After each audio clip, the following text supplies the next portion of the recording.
Kanker kalau sudah menjadi kanker leher rahim, maka tentunya si ibu akan mengeluh tentang terjadinya keputihan. Keputihan ini banyak, tidak pernah berhenti, dan umumnya berbau. Seringkali juga disertai dengan perdarahan pada saat melakukan kontak seksual. Tapi ini adalah sudah menjadi kanker. Padahal kanker ini bisa dideteksi sebelum dia menjadi kanker.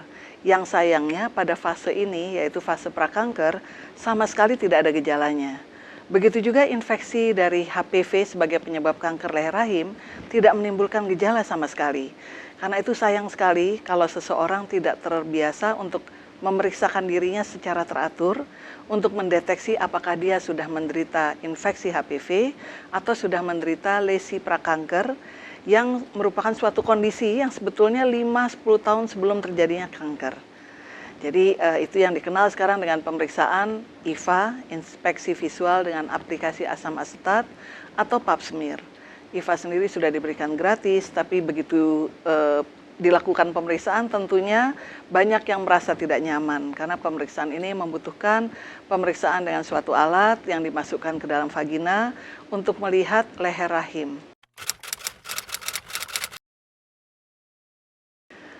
Kanker leher rahim akan berawal dari invasi sel-sel yang dipengaruhi oleh HPV yang berubah menjadi tidak terkendali, terus-menerus hidup tanpa henti, yang kita katakan sebagai kegagalan proses apoptosis, yaitu kematian sel yang reguler terjadi pada tubuh, sehingga sel yang terus berkembang ini menginvasi atau menembus lapisan bawah dari epitel serviks dan masuk ke dalam saluran kelenjar getah bening di bawahnya.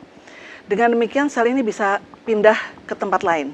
Dia bisa menyebar ke daerah di samping dari rahim, bisa menyebar ke daerah kelenjar-kelenjar getah bening, sehingga membuat blockage, kita bilang. Blockage itu adalah hambatan pada aliran saluran kemih yang berada di kiri kanan dari rahim.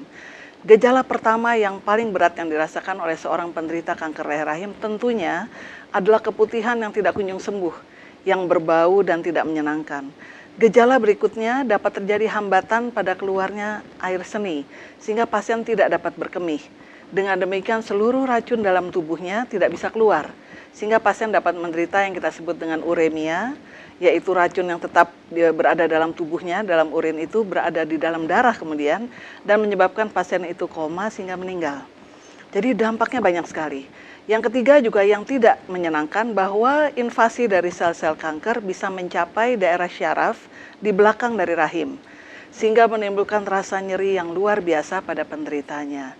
Jadi keputihan yang berbau, nyeri yang luar biasa, tidak dapat berkemih, ini merupakan hal-hal yang pada akhirnya dapat menimbulkan kematian pada penderitanya, namun menimbulkan penderitaan yang sangat panjang.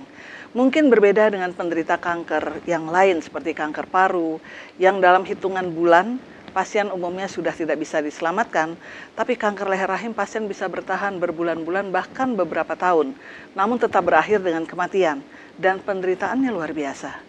Karena itu kita katakan bahwa sayang sekali ini adalah kanker yang ganas, namun sebetulnya dapat dicegah kalau pasien mau melakukan pemeriksaan secara teratur atau mau melakukan vaksinasi, dan dengan demikian dia bisa terhindar dari kanker bahkan terhindar dari kematian.